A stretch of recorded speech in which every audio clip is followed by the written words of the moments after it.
আজকে আমরা শুরু করছি কোষে থেকে 2 এর তৃতীয় পর্ব। এর আগের দুটি পর্বে আমরা 1 থেকে নিয়ে 15 নম্বর পর্যন্ত অঙ্কগুলো সলভ করেছিলাম। তার লিঙ্ক নিচে ডেসক্রিপশনে দেওয়া আছে। তোমরা যারা এই চ্যানেলে নতুন অবশ্যই কিন্তু চ্যানেলটিকে সাবস্ক্রাইব করবে। তাহলে চলে যাচ্ছি এবারে 16 দাগে।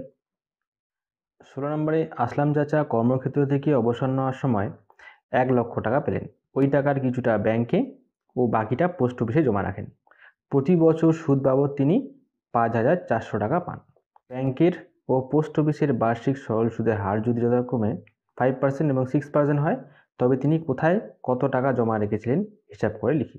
তাহলে তিনি কত টাকা ব্যাংকে রাখলেন, কত টাকা পোস্ট অফিসে রাখলেন সেটা আমাদের জানা নেই। তো যদি আমরা ধরি ব্যাংকে তিনি X টাকা রেখেছিলেন, মোট হচ্ছে 1 লক্ষ টাকা, তার মধ্যে থেকে ব্যাংকে যদি X টাকা থাকে, বাকিটা রইল কত? 1 লক্ষ বিয়োগ X, এত টাকা তিনি পোস্ট অফিসে রাখবেন। তো এবারে ব্যাংকে এবং পোস্ট অফিসে যে টাকাটা রাখলো, সেই টাকার থেকে প্রত্যেক বছরে অর্থাৎ 1 বছরে তিনি 5,400 টাকা করে সুদ পান। তাই জন্য আমরা ব্যাংকের থেকে সুদটা বের করব এবং পোস্ট অফিসের সুদ বের করব। বের করে সেই দুটোকে যোগ করে 5,400 এর সঙ্গে সমান করে দেবো। সেক্ষেত্রে তাহলে আমরা X এর মানটা পেয়ে যাব। আর এই X এর টাকাটাই হচ্ছে ব্যাংকের টাকা। এবার যখন X এর মানটা পেয়ে যাব, টোটাল হচ্ছে 1 লক্ষ টাকা, তার মধ্যে থেকে আমরা এক্সট্রা বিয়োগ করে দিলে পোস্ট অফিসে কত টাকা জমা আছে সে টাকাটা পেয়ে যাব। তাহলে আগে লিখে নিচ্ছি, ধরি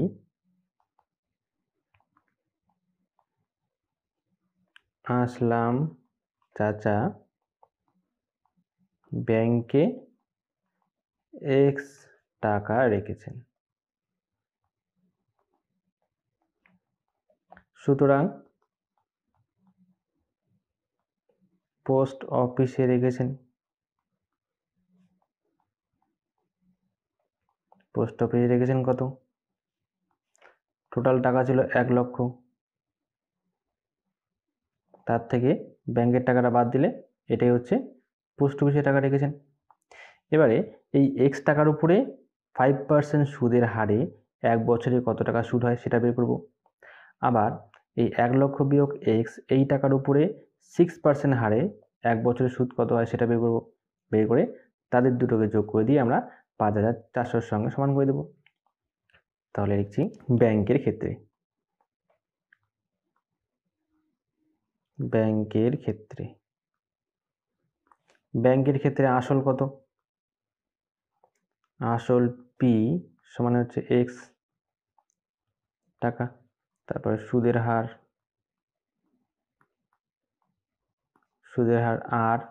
আর হচ্ছে 5%, তারপরে সময় হলো T, সেটা হচ্ছে 1 বছরেরটা বের করব হচ্ছে সুদ ক্যাপিটাল I সমানে কত? তাহলে সুতরাং I সমানে PRT/100। এখানে মানগুলো বসিয়ে দিচ্ছি। P এর জায়গায় X, আর এর জায়গায় হচ্ছে 5, T এর জায়গায় 1/100। এখানে আমরা কাটাকাটি না করে এই অবস্থা দিয়ে রেখে দিচ্ছি। 5x/100, এটা হচ্ছে ব্যাংকের থেকে পাওয়া সুদটা। একই রকম করে আমরা এবার পোস্ট অফিস থেকে কত টাকা সুদ পেল সেটা বের করব। পোস্ট অফিস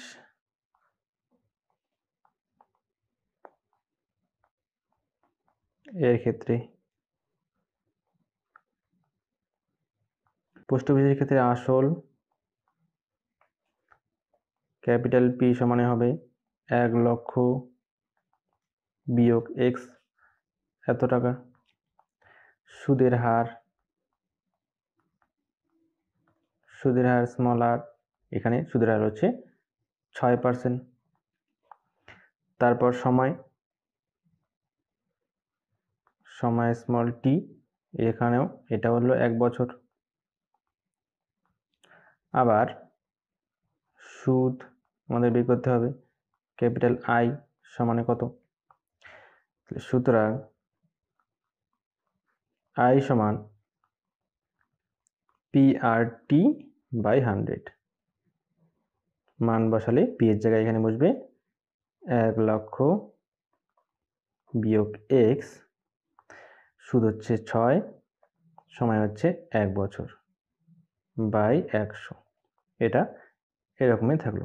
পোস্ট অফিসের সুদটা। এবার এই ব্যাংকের সুদ এবং পোস্ট অফিসের থেকে যে সুদটা পেলেন এই দুটোকে যোগ করে তিনি যে বছরে 5,400 টাকা সুদ পেতেন তার সঙ্গে আমরা সমান করে দেবো। তাহলে সেখান থেকে আমরা এক্স এর মানটা পেয়ে যাব। তাহলে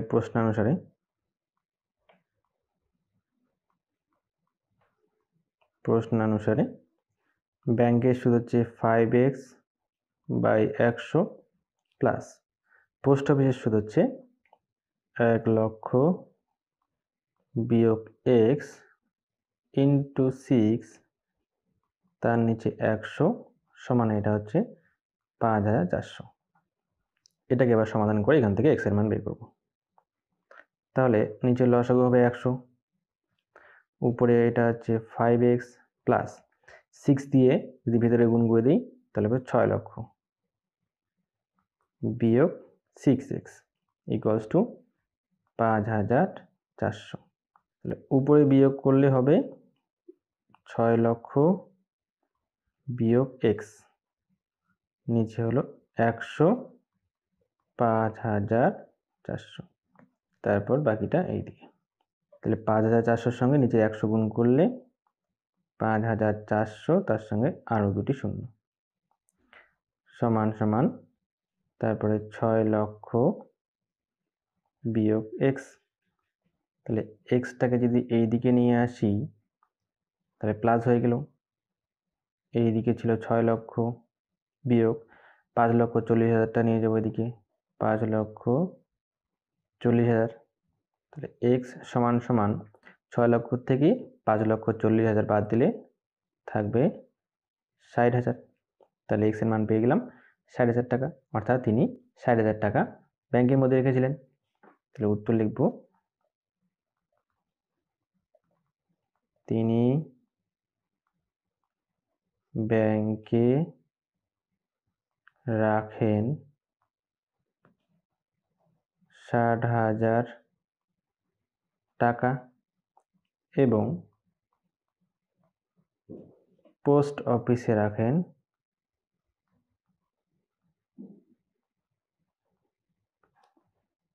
1 লক্ষ থেকে 60,000 টাকা বাদ দিলে হবে 40,000 টাকা। এই হচ্ছে অ্যান্সার। চলে যাচ্ছি আমরা 17 দাগেরটায়। 17 দাগে রেখা দিদি তার সঞ্চিত অর্থে 10,000 টাকা দুটি আলাদা ব্যাংকে ভাগ করে একই সময়ে জমা দিলেন। একটি ব্যাংকের বার্ষিক সরল সুদের হার 6%, অন্য ব্যাংকটিতে বার্ষিক সরল সুদের হার 7%। 2 বছর পর তিনি মোট সুদ বাবদ 1,280 টাকা পান। তাহলে তিনি কোন ব্যাংকে কত টাকা জমা দিয়েছিলেন সেটা হিসাব করে লিখি। তাহলে 16 দাগের যে অঙ্কটা করেছি সেমভাবে আমরা 17 দাগের অঙ্কটা করব। এখানে তিনি দুটি ব্যাংকে এই 10,000 টাকাটা ভাগ করে রাখলেন। তো লিখব যে প্রথম ব্যাংকে x টাকা রেখেছিলেন, দ্বিতীয় ব্যাংকে রাখলো 10,000 থেকে x টাকা বিয়োগ। তাহলে এবার যে প্রথম ব্যাংকের x টাকা হিসাবে 6%-এর 2 বছরের সুদ কত হবে সেটা বের করব। তারপর আবার দ্বিতীয় ব্যাংকে রেখেছিলেন 10,000 বিয়োগ x, সেই টাকার 7% হারে 2 বছরের সুদ কত টাকা হয় সেটা বের করব। বের করে সেই দুটোকে যোগ করে দিয়ে আমরা এই 1,280-র সঙ্গে সমান করে দেবো। তাহলে আমরা সেখান থেকে x এর মানটা পেয়ে যাব। তাহলে প্রথমে লিখছি ধরি রেখা দিদি প্রথম ব্যাংকে x টাকা রাখেন, সুতরাং দ্বিতীয় ব্যাংকে কত রাখবে? 10,000 হচ্ছে টোটাল টাকা, তার থেকে x টাকা অন্য ব্যাংকে রেখেছে তাই x বাদ দিয়ে দিলাম, বাকি হলো এত টাকা তিনি দ্বিতীয় ব্যাংকে রেখেছেন। এবার প্রথম ব্যাংকে হিসাবে আমরা করব। প্রথম ব্যাংকের ক্ষেত্রে প্রথম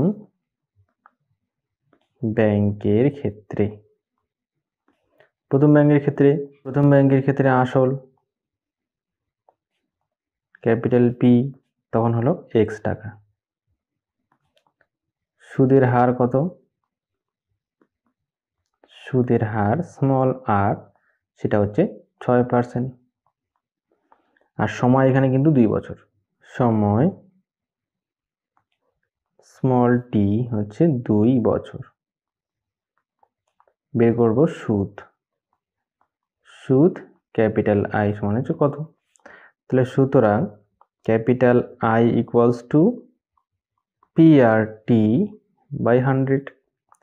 পি হলো এক্স, আর হচ্ছে 6, টি হলো 2, নিচে হচ্ছে 100।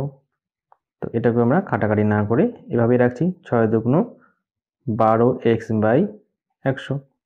এত টাকা তিনি পেলেন প্রথম ব্যাংকের সুদ। এবার দ্বিতীয় ব্যাংকের ক্ষেত্রে,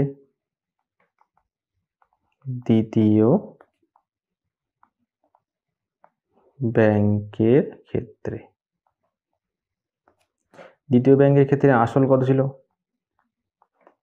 আসল পি হচ্ছে 10,000 বিয়োগ এক্স টাকা। সেই ব্যাংকের সুদের হার কত? সুদের হার স্মল আর হচ্ছে 7%, যেটা দেওয়া আছে। তারপর সময়, এখানেও সময়টা 2 বছর। বের করব সুদ। ক্যাপিটাল আই সমানে কত? তাহলে সুতরাং ক্যাপিটাল আই সমান পি আর টি বাই 100। মানটা বসালে পি এর জায়গায় বসবে 10,000 বিয়োগ এক্স গুণ 7 গুণ হচ্ছে 2 বাই 100। তো এটাকে গুণ করলে উপরে হবে 10,000 বিয়োগ এক্স ইন্টু হচ্ছে 14, নিচে 100টা 100 রাখলাম কাটাকাটি না করে। এবারে প্রথম ব্যাংকে যে সুদটা পাওয়া গেল সেটা, আর দ্বিতীয় ব্যাংকে যে সুদ পাওয়া গেল সেটা, এই দুটোকে যোগ করে আমরা 1280 সঙ্গে সমান করে দেব, দিয়ে সেখান থেকে আমরা এক্স এর মানটা পেয়ে যাব। এবারে লিখব প্রশ্নানুসারে।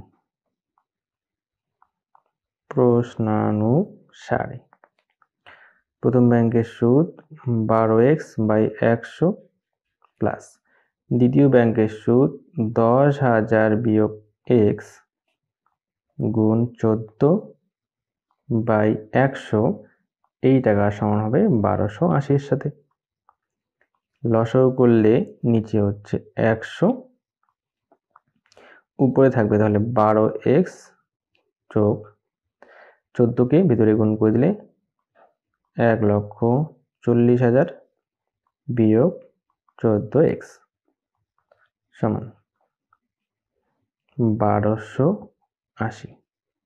এবার উপরে হিসাব করে থাকছে 1,40,000 বিয়োগ 2x বাই 100 সমান 1280। কোনাকুনি গুণ করলে 1280, তার সঙ্গে 100 এর 2টো শূন্য সমান 1,40,000 বিয়োগ 2x। মাইনাস 2x কে এদিকে এনে হলো প্লাস 2x।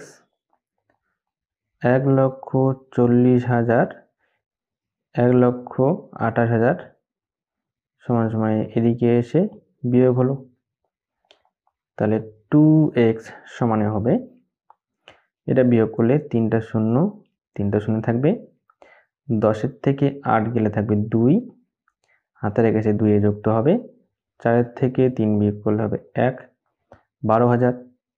তাহলে x হচ্ছে 12,000-এর অর্ধেক, 6,000 টাকা। তাহলে তিনি প্রথম ব্যাংকে রেখেছিলেন 6,000 টাকা। এবার উত্তর লিখে দিচ্ছি। টোটাল যদি 10,000 হয়, প্রথম ব্যাংকে তিনি রেখেছেন 6,000, তাহলে দ্বিতীয় ব্যাংকে কত রাখবেন? 10,000-এর থেকে 6,000 বিয়োগ করব। প্রথম ব্যাংকে রেখেছেন 6,000 টাকা, দ্বিতীয় ব্যাংকে রেখেছেন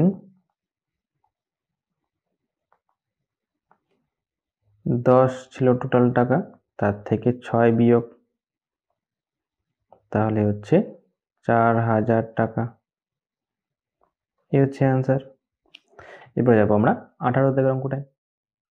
18 নম্বরে কোনো ব্যাংক বার্ষিক 5% হারে সরল সুদ দেয়।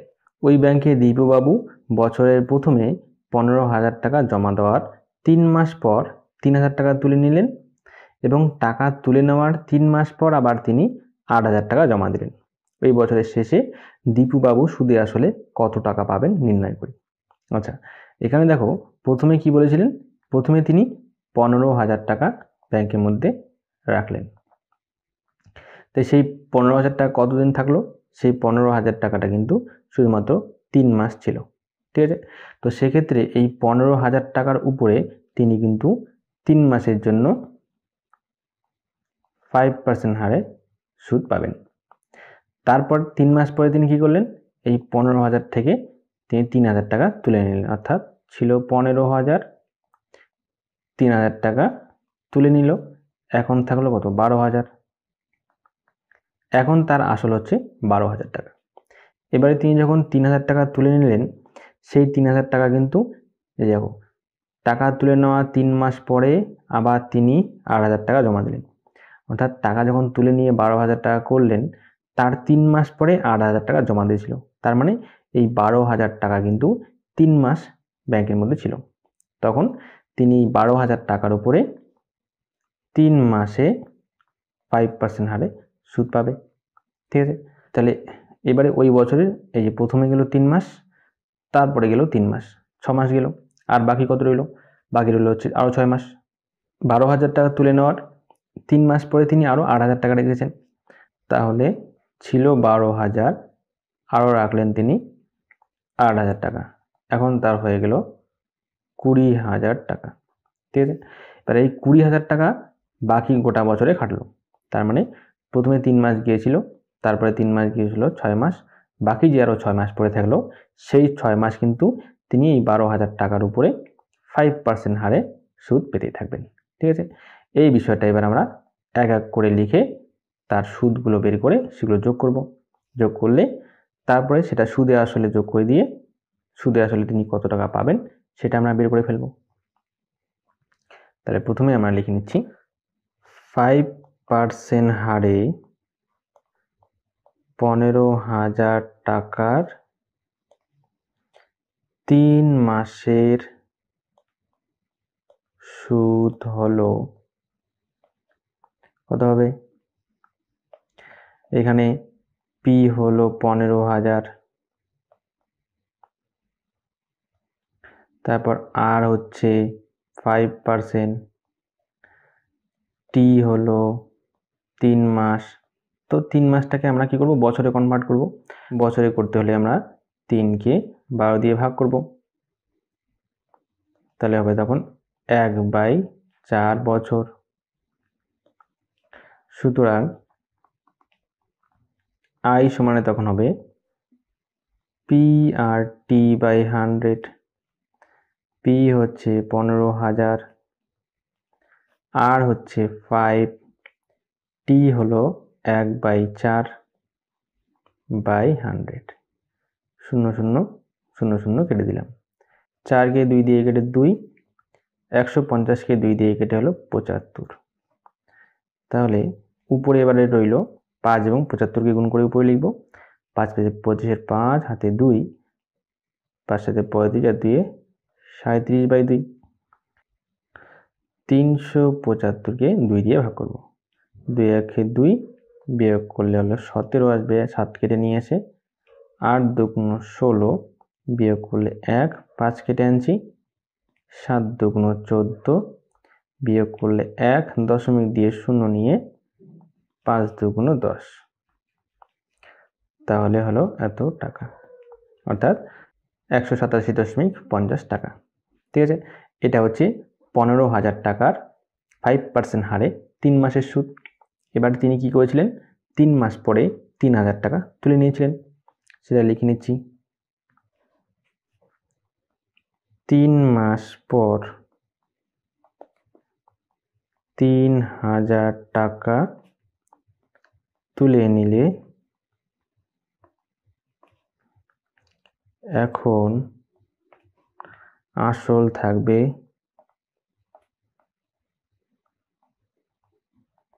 কত থাকবে, ছিল 15,000, তার থেকে 3,000 তুলে নিল, এখন আসল হবে 12,000 টাকা। ঠিক আছে, এই 12,000 টাকাটা কিন্তু কতদিন খেটেছিল, 3 মাস খেটেছিল। কারণ কি, কারণ 3 মাস পরে আবার তিনি আরো 8,000 টাকা জমা দিয়েছিলেন। যতক্ষণ জমা দিয়েছিলেন তার আগে পর্যন্ত তার মূলধন কিন্তু 12,000 টাকা ছিল, তাই তো।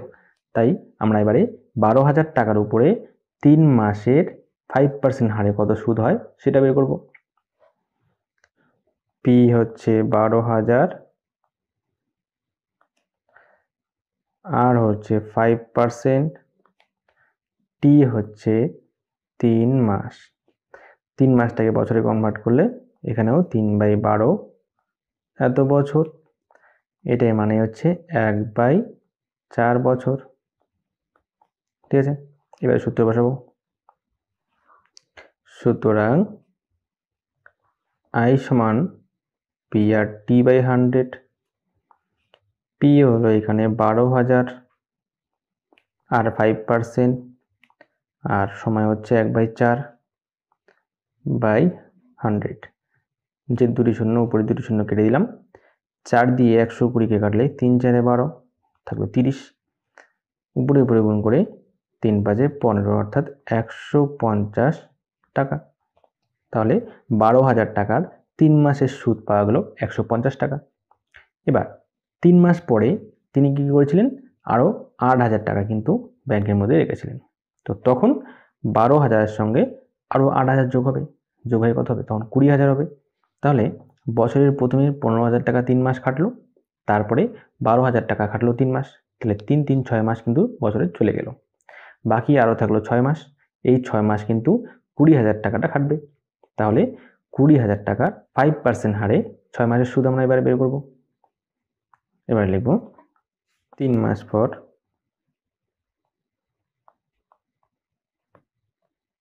8,000 টাকা ব্যাংকে রাখলে এখন আসল হলো কত হবে, ছিল 12,000, আরো 8,000 ঢুকলো এসে, তাহলে 20,000 টাকা। এই ক্ষেত্রে পি হচ্ছে 20,000, টি হলো 6 মাস, তাই 6 মাস মানে একবারে ভাগ করে দিয়ে লিখলাম 1/2 বছর, তাই 6কে 12 দিয়ে ভাগ করলে 1/2 হবে। আবার আর হচ্ছে এখানে 5%, মানে সুদের হার হলো 5%, তাহলে আমরা এবারে আয় বের করব। সুতরাং আই সমান পি আর টি বাই 100। তাহলে পি হচ্ছে 20,000 আর 5, টি হচ্ছে 1/2 বাই 100। উপরে দুটি শূন্য, নিচে দুটি শূন্য কেটে গেল, 2 দিয়ে 200 কাটলে থাকবে 100, 5 দিয়ে 100 গুণ করে 500 টাকা। তাহলে 20,000 টাকার 6 মাসে 5% হারে সুদ পেলাম আমরা 500 টাকা। এবার আমাদের কিন্তু বলেছিল উত্তরে যে সুদে আসলে কত টাকা হবে। তাহলে এখন আসল হলো 20,000, মানে সবার শেষে আসলটা দাঁড়ালো 20,000 টাকা। আর এখানে সুদ আমরা 3টা পেয়েছি, প্রথমে হচ্ছে 187.50, দ্বিতীয় হচ্ছে 150, তৃতীয় হচ্ছে 500। এই 3টা সুদে যোগ করে দেবো, তাহলে আমরা সুদে আসলে পেয়ে যাব। উত্তর, বছর শেষে সুদে আসলে হবে কত হবে, আসল শেষে দাঁড়িয়েছিল 20,000, একটা সুদ হলো 187.50 যোগ, তারপরে 3 মাসের সুদ ছিল 150, সবার শেষে সুদ হলো 500, সবগুলো যোগ করে সুদে আসলে পেয়ে যাব। তাই যোগ করে নিচ্ছি একবারে রাফে, 20,000, তার নিচে 187.50, তার নিচে 150.00, তারপরে 500, 0.50 এদিকে আলাদাই রইল, 7 8 5 13, 3 হাতে 1, 5 6 7 আর হাতে রাখে 8 0 2 অর্থাৎ 20,837.50 টাকা সমান 20,837.5 টাকা। এটা 50 টাকা। এই হচ্ছে আমাদের অ্যান্সার। এবারে চলে যাবো আমরা 19 দাগের অঙ্কটায়। 19 নম্বরে রহমত চাচা একটি বাড়ি তৈরি করার জন্য বার্ষিক 12% সরল সুদ হারে 2,40,000 টাকা ব্যাংক থেকে ধার নেন। ধার নেওয়ার 1 বছর পর তিনি বাড়িটি প্রতি মাসে 5,200 টাকা ভাড়া দেন। ধার নেওয়ার কত বছর পর তিনি বাড়ি ভাড়ার আয় থেকে ব্যাংকের টাকা সুদসহ শোধ করবেন? তাহলে তিনি এই বাড়ি ভাড়া থেকে টাকাটা আয় করে তারপরে ব্যাংকের টাকাটা শোধ করবেন। তাহলে এখানে আমাদের ধরে নিতে হবে যে ব্যাংকের যেদিন থেকে সুদ নিল সেদিন থেকে শুরু করে ব্যাংকের সুদ শোধ করা পর্যন্ত তার কতদিন সময় লাগলো। তাহলে আমরা প্রথমে ধরে নেব যে রহমত চাচার যেদিন থেকে লোন নিয়েছে, লোন নেওয়া থেকে শুরু করে লোন শোধ করা পর্যন্ত তার এক্স বছর সময় লেগেছে। যদি এক্স বছর সময় লাগে, সেই এক্স বছরে 12% হারে 2,40,000 টাকার সুদে আসলে কত হয় সেটা আগে বের করি, অর্থাৎ ব্যাংককে তাকে কত টাকা শোধ দিতে হবে। তাহলে ধরি রহমত চাচা এক্স বছর পর ব্যাংকের টাকা সুদে আসলে শোধ করবেন।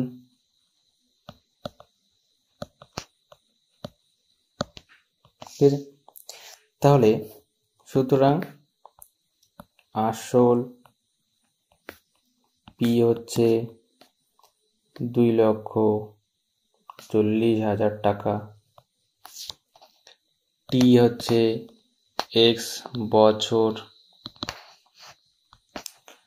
আর হচ্ছে 12%। তাহলে আমাদের আই কত হবে এই ক্ষেত্রে?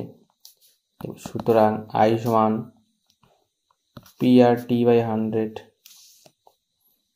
পি হচ্ছে 2,40,000, আর হলো 12, সময় হচ্ছে এক্স বাই 100। 0 0 কেটে দিলাম দুটো করে। তাহলে উপরে আমাদের বাকি রইল 12 দিয়ে 2400কে গুণ করব। প্রথমে 2টি 0 লিখছি, 4 দিয়ে 12কে, 4 12 48 8, হাতে রইল 4, 12 2 24 আর 4 28, শেষে লিখে দিলাম এক্স। এই টাকাটা সুদ বেরোলো। তাই লিখব সুতরাং সুদ আসল সমান 2,40,000 যোগ 28,800 এক্স, এত টাকা। তো এবারে রহমত চাচাকে এই টাকাটা কিন্তু শোধ করতে হবে। এবার এই টাকাটা শোধ করবে কতদিনে? তিনি ধার নেওয়ার 1 বছর পর থেকে বাড়ি ভাড়া দেওয়া শুরু করেন। এক্স বছরের থেকে 1 বছর কম তিনি ভাড়াটা পাবেন, কারণ টাকা নেওয়ার 1 বছর পরে থেকে তিনি ভাড়া দেওয়া শুরু করেছিলেন। তাহলে এবারে এটা লিখছি যে তিনি মাসে 5,200 টাকা ভাড়া পেলে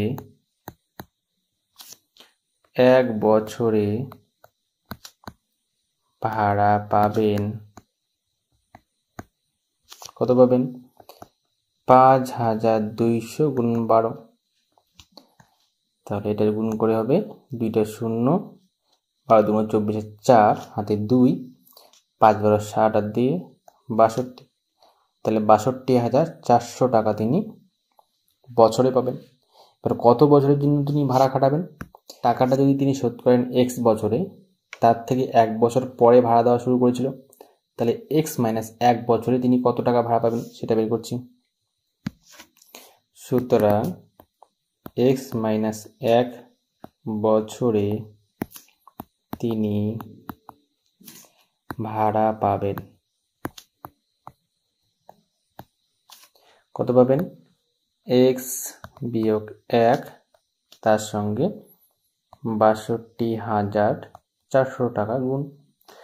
তাহলে এবারে এই যে টাকাটা পেলাম, এই টাকাটাই কিন্তু যে টাকাটা তিনি সুদে আসলে শোধ করবেন সেই টাকার সঙ্গে সমান। ঠিক আছে, কারণ ব্যাংকে তার সুদে আসলে এত টাকা হয়েছে মোট, সেটা আমরা বের করলাম এক্স বছরে। তিনি যেহেতু মাসে এত টাকা ভাড়া পান, সেই টাকার সঙ্গে আমরা 12 দিয়ে গুণ করে 1 বছরটা বের করলাম। এবার ধার নেওয়ার 1 বছর পরে থেকে যেহেতু তিনি বাড়িটা ভাড়া দিয়েছিলেন, তাই এক্স বিয়োগ 1 বছরে তিনি এত টাকা ভাড়া পেলেন এবং সেই টাকাটাই তো তিনি শোধ করবেন। ঠিক আছে, তাহলে প্রশ্ন অনুসারে এই টাকা এবং এই টাকা কিন্তু সমান করে দেবো, সমান করে দিয়ে এক্স এর মান পেয়ে যাব। লিখব প্রশ্নানুসারে, প্রশ্নানুসারে এক্স বিয়োগ 1 গুণন 62,400 সমান 2,40,000 যোগ 28,800 এক্স। এটাকে গুণ করলে 62,400 এক্স বিয়োগ 62,400, এখানে 2,40,000 যোগ 28,800 এক্স। এক্সওয়ালাগুলো একদিকে নিচ্ছি, সংখ্যাগুলোকে একদিকে নিয়ে যাচ্ছি। 62,400 এক্স, এটা প্লাস ছিল, এদিকে এসে মাইনাস হবে 28,800 এক্স সমান 2,40,000 যোগ, কারণ 62,400টা বিয়োগ ছিল, এদিকে যোগ হবে 62,400। 62,400 থেকে 28,800 বিয়োগ করলে 2টা শূন্য, 14 থেকে 8 গেলে থাকবে 6, হাতের আগে আসবে 9, 9 থেকে 12 হচ্ছে 3, হাতের একটা নিচে আসলে 6 থেকে 3 গেলে আরও থাকবে 3, অর্থাৎ 33,600 থাকবে। তাহলে লিখব 33,600 এক্স সমান, তাহলে শেষের দুটো শূন্য, তার সঙ্গে 24, এর সঙ্গে শূন্য যোগ করলে 2400 আগে বসাই দেব, দুটি শূন্য বসালাম আগে, তার সামনে বসালাম 24, তারপর 6 আর 4 10 শূন্য হাতে 1, 2 এর হাতের আগে 3, অর্থাৎ 3,02,400 হলো। এবারে এক্স সমান, তাহলে এক্স সমান হচ্ছে 3,02,400 বাই 33,600, শূন্য শূন্য কেটে দিচ্ছি। এবারে আমরা এটাকে টোটালটা একবারে কাটতে পারবো, অথবা দেখো 336কে যদি 9 দিয়ে গুণ করি তাহলে আমরা কিন্তু উপরেরটা পাবো, অর্থাৎ 3,024 পাবো। 6 লং 54, 4 হাতে 5, 3 লং 27 আর 5-এ 32-এর 2 হাতে এবারে 3, 3 লং 27 আর 3-এ হচ্ছে 30, একবারে কেটে দেই। 336 দিয়ে 3,024কে কাটলে এখানে হচ্ছে 9, অর্থাৎ আমরা এক্স এর মান পেয়ে গেলাম 9। তো এক্সটাকেই আমরা কিন্তু ধরেছিলাম যে তিনি কত বছরে টাকাটা শোধ করতে পারবেন সুদে আসলে। তাহলে উত্তর হবে রহমান চাচা 9 বছরে সুদে আসলে ব্যাংকের টাকা শোধ করবেন। এই হচ্ছে উত্তর। তাহলে এবার যাব আজকের মধ্যে শেষ অঙ্ক 20 নম্বরটা। 20 নম্বরে রথীনবাবু তার 2 মেয়ের প্রত্যেকের জন্য ব্যাংকে এমনভাবে টাকা জমা রাখেন যাতে প্রত্যেক মেয়ের বয়স যখন 18 বছর হবে তখন প্রত্যেক মেয়ে 1,20,000 টাকা করে পাবে। ব্যাংকের বার্ষিক সরল সুদের হার 10% এবং মেয়েদের বর্তমান বয়স যথাক্রমে 13 বছর আর 8 বছর। তিনি প্রত্যেক মেয়ের জন্য ব্যাংকে কত টাকা জমা রেখেছিলেন হিসাব করি। রথীনবাবুর 2টি মেয়ে, একটার বয়স আছে 13 বছর আর একটার বয়স আছে 8 বছর। কার জন্য কত টাকা জমা রাখা আছে আমরা কিন্তু সেটা জানি না। তাহলে ধরে নেব যে বড় মেয়ের জন্য তিনি রেখেছেন এক্স টাকা এবং ছোট মেয়ের জন্য তিনি রেখেছেন ওয়াই টাকা। তা ধরে নিচ্ছি,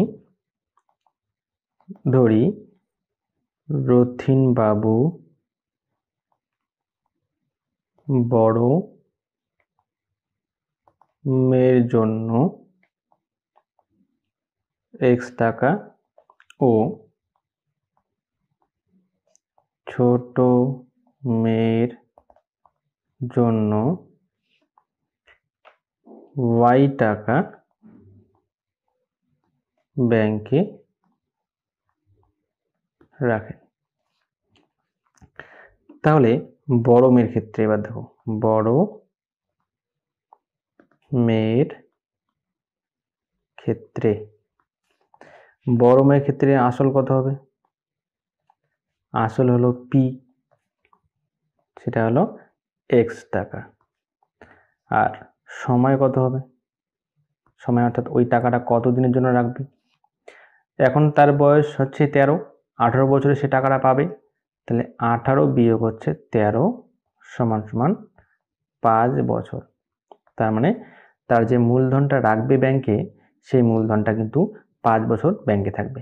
অর্থাৎ 5 বছর পরে টাকাটা সুদে আসলে সে 1,20,000 টাকা পাবে। ব্যাংকের সুদের হার কত? সুদের হার হচ্ছে 8, যেটা হলো 10%। তাহলে এবার এই হিসাবে কত টাকা সুদ হয় সেটা আমরা বের করব।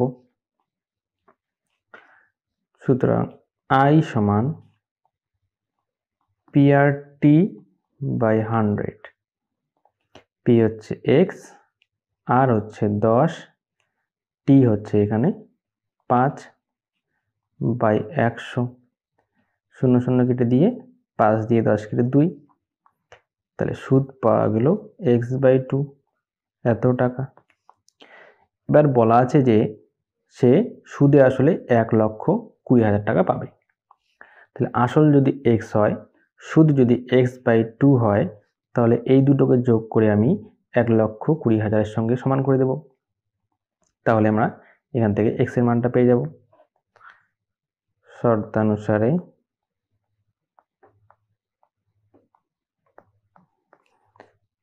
x মানে আসল, সুদ হচ্ছে x/2, সুদে আসলে 1,20,000। তাহলে এটাকে লসাগু করলে হবে 2, 2x + x সমান 1,20,000। তাহলে উপরে থাকবে 3x, নিচে হলো 2, 1,20,000।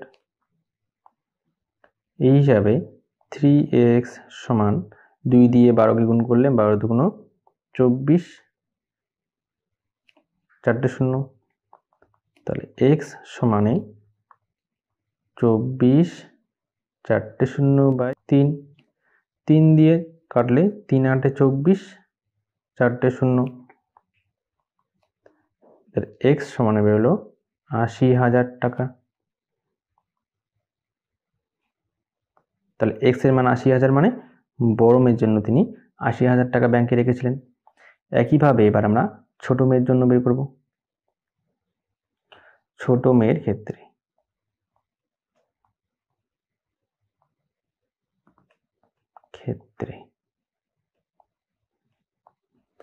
ছোট মেয়ের ক্ষেত্রে আসল ক্যাপিটাল P হচ্ছে y টাকা, আর সুদের হার একই, অর্থাৎ 10%ই হবে। সময় মানে ছোট মেয়ের যে টাকাটা রাখবে সেই টাকাটা কতদিন ব্যাংকে থাকবে। ছোট মেয়ের এখন বয়স হচ্ছে 8 বছর, সে 18 বছর বয়সে টাকাটা পাবে।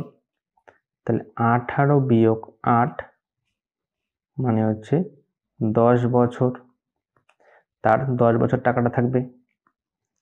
সুদটা বের করতে হবে। তাহলে সুদ কত?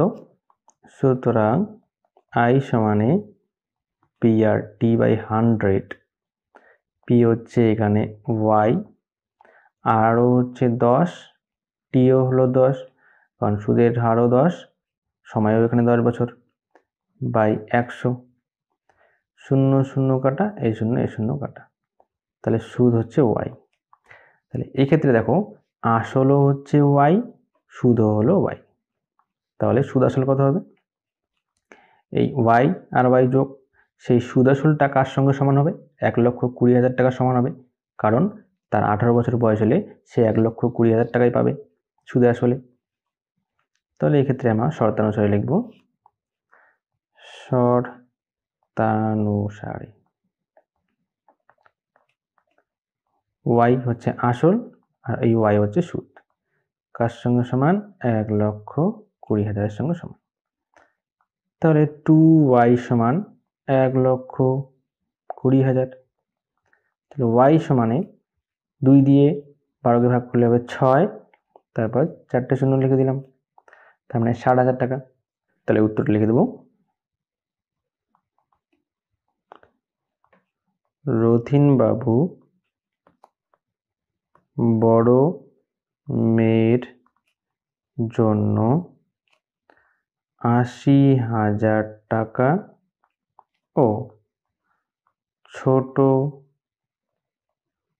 মেয়ের জন্য 60,000 টাকা ব্যাংকে রেখেছিলেন।